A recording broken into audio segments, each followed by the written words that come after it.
Assalamualaikum. My name is Shafiqah and I will present about the definition of SMEs. Before we go further about small and medium-sized entities, which is SMEs, let me tell first about SMEs. Alright, SMEs are businesses with revenue, assets, or a number of employees below a certain amount.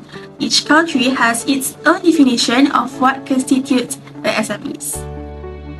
Each country may also set different guidelines across industry to define what a small business is across the sector, but in this video, we will only focus on Malaysia. SMEs play a significant role in encouraging growth, employment, and income as the economy progresses in Malaysia. The main factors determining whether an entity is an SME or not is based on number of staff headcount, annual sales turnover, and paid-up capital. There are three definitions of SMEs in Malaysia, which is from Central Bank of Malaysia, Inland Revenue Board of Malaysia, and Ministry of Human Resources. Firstly, by Central Bank of Malaysia, it categorized into industry, which is manufacturing and service sector. For manufacturing, sales turnover must not exceeding 50 million ringgit or full-time employee must not exceeding 200 workers. And for service and other sectors, sales turnover must not exceeding 20 million ringgit or full-time employee must not exceeding 75 workers. Secondly, Inland Revenue Board of Malaysia. According to Inland Revenue Board of Malaysia, SMEs is defined as a company resident in Malaysia which has a paid-up capital of 2.5 million ringgit or less and is not related to any company with paid-up capital of more than 2.5 million ringgit. And annual sales turnover must not more than 5 million ringgit. Lastly, definition of SMEs in Malaysia by Ministry of Human Resources. Ministry of Human Resources define SMEs in Malaysia by the categories according to the number of employees they hire, include foreign workers and expatriates, which not exceeding 200 workers. That's all from me. Next part will be continued by Alia Natasha. Assalamualaikum, my name is Nur Alia Natasha binti Muhammad Irwan and I will define the SMEs in Malaysia, which consists of types of SME, sectors, SME status registration system, the purpose of SME and how to apply SMEs in Malaysia. First thing first, there are three types of SME, which are medium-sized business, small business and micro business. And the main sectors are manufacturing, services and other sectors. As for manufacturing, it is defined as firms with sales turnover not exceeding RM 50 million or number of full-time employees not exceeding 200. Meanwhile, as for services and other sectors, SME is defined as firms with sales turnover not exceeding RM 20 million or number of full-time employees not exceeding 75. The other sectors are agriculture, construction, and mining and quarrying. Next, let's talk about the SME status registration system. What it is about? It is a new initiative established by SME Corp.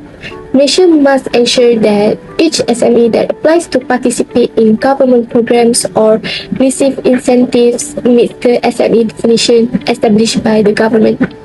Companies or businesses that meet the definition are eligible to participate in programs and receive incentives from the government via agencies such as SME Corp, Malaysia, or any ministries or agencies that apply this SME definition.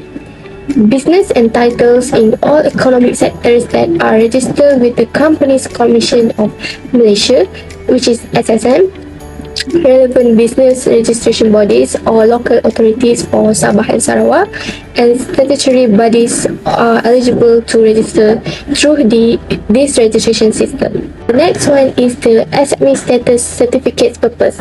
Its purpose is to confirm a company's size as a SME. Businesses or companies that have obtained the status are entitled to be considered for participation in programs as well as for assistance and incentives designed specially for SMEs. However, it does not automatically grant approval for businesses or companies to take part in programs or to obtain incentives, financial facilities, or other benefits because these facilities and facilitations typically have additional eligibility requirements that must be met depending on the objectives of the programs. Last but not least is how to apply SME Malaysia. Companies or businesses can visit SME Corp Malaysia's website at www.smecorp.government.my, and the first thing that you need to do is register new account. After that, companies or businesses should fill in required information and upload all the relevant documents, and lastly, tick on the declaration form and click on submit button.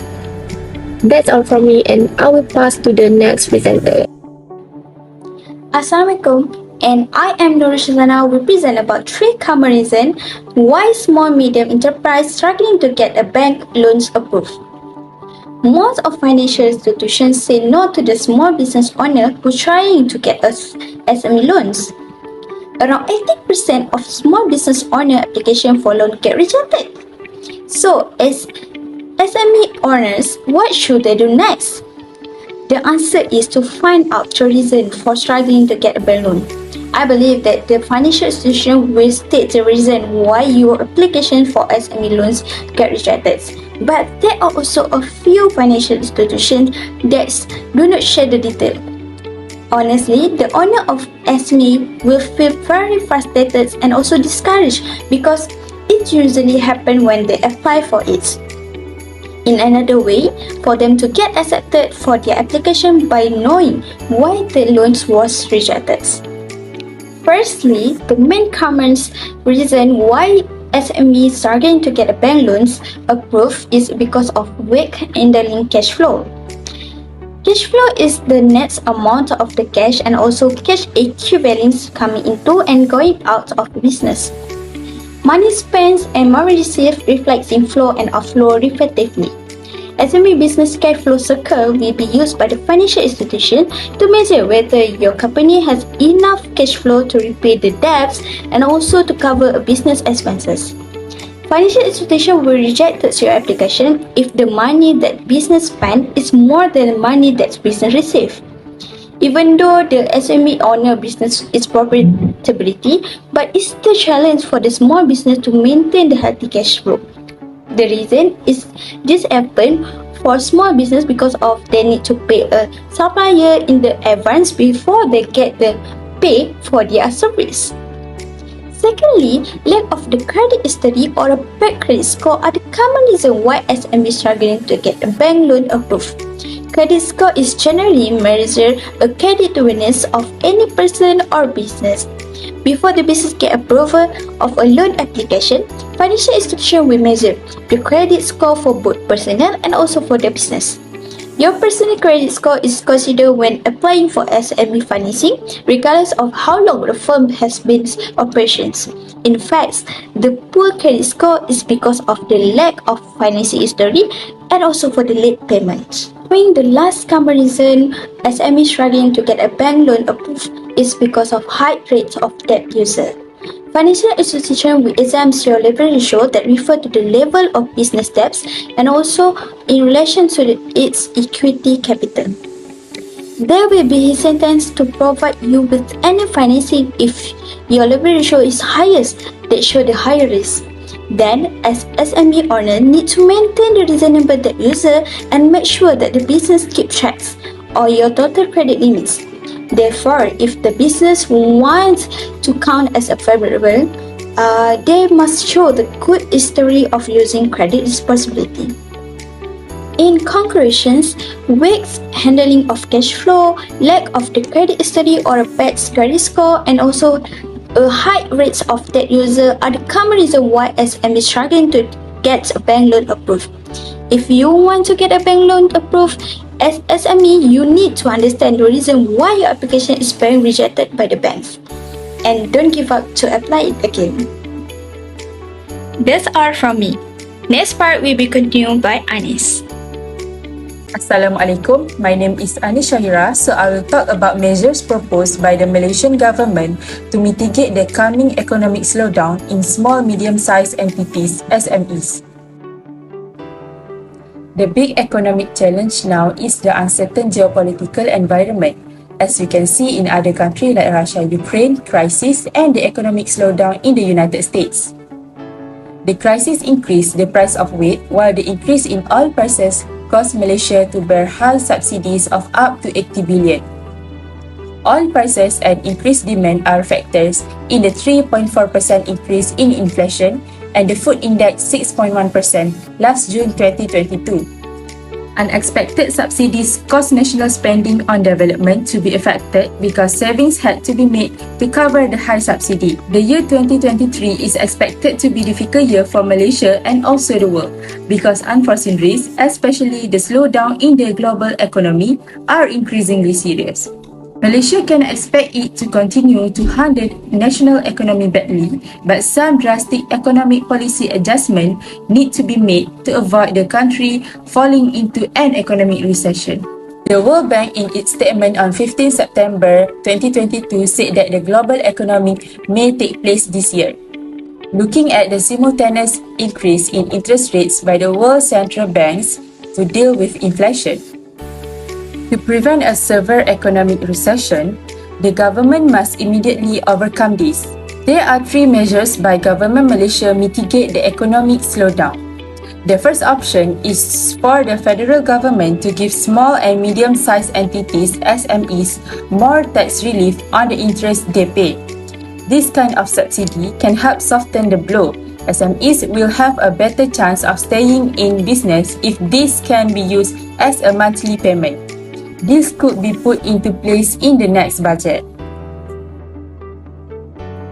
The second one is government can also continue to emphasize the development of SMEs so that they are more competitive and resilient. In addition, the COVID-19 crisis has had a direct impact on all business segments and revealed the main weakness of SMEs, especially in terms of high dependence on sources of informal financing, use of technology and investment in low research and development (R&D), and less involvement effective in the global value chain. Therefore, increasing the resilience of SMEs is important. Budget 2023 will focus on strategies to restore business capabilities and increase the competitiveness of the industry. A concert effort will be implemented to improve digital knowledge and capabilities as well as SME management efficiency to strengthen the growth and resilience of the private sector. The third method is to keep inflation low. The Finance Ministry must think of measures to increase production. The consequence of COVID-19 that hit the country as well as the economic shutdown forced manufacturers, including SMEs, to go out of business and cause a decline in production. Among the examples of damaged production is food production. The approach that can be done is to give incentives to suppliers in the food business so that they can enhance food production. Furthermore, offering low-interest loans to SMEs so that they can buy back capital, machinery and other assets to revive their business. In his latest book, The New Economics, Australian economist Steve Keen believed that high inflation is caused by uncontrolled money production by the National Bank and indirectly by private banks through family debt. In conclusion, SMEs themselves have to hit the coming storm and prepare as best they can. Prices will continue to rise, liquidity will further be strained, bad debts will increase, similar to the Asian financial crisis back in 1997. That's all from me, so next part will be continued by Adila. Assalamualaikum, my name is Nur Amiratul Adila binti Abdul Rahman and I will talk about the reasons why all SMEs in Malaysia need a website. Firstly, website can enhance online branding and credibility. Even though many businesses use social media to build an online presence, social media also is not enough to create a strong brand identity, even more so when you have to follow the rules of the social media you use. Meanwhile, you can have full control over your brand identity and the information you want to share with the public if you have a website. A website might also provide an opportunity to outperform your industry competition. Second, business affairs that are managed and organized. Many business sell their goods on social media sites like Instagram, WhatsApp, and Facebook. Imagine the stress that would be placed on business owners if they had to personally respond to each and every client inquiry. But with a website, your business will be easier to run and more organized since all you have to do is upload enough product and information about them. After that, people will be able to buy it quickly and easily in the future. Lastly, 24/7 presence on the internet. A website may provide your business with a constant online presence 24 hours a day, allowing it to grow regardless of geographic limits. Customers will be more likely to support business that maintain an online presence around the clock since it will be easier for them to access the information they require at any time. In conclusion, the government should encourage Malaysians to open SMEs because they are the sources of a significant share of job creation in any modern-day economy, and SMEs also play an important role in the political economy, helping to promote and strengthen reforms. Therefore, the government should provide early financial support so that all SMEs have very strong cash flow liquidity so that it's easy for them to obtain money loans from banks. In addition to this, the government needs to teach a business technique that can help SME traders improve their business. For example, the government should hold classes on how to create a business website and how to conduct business over the internet. That's all from us. Thank you for watching.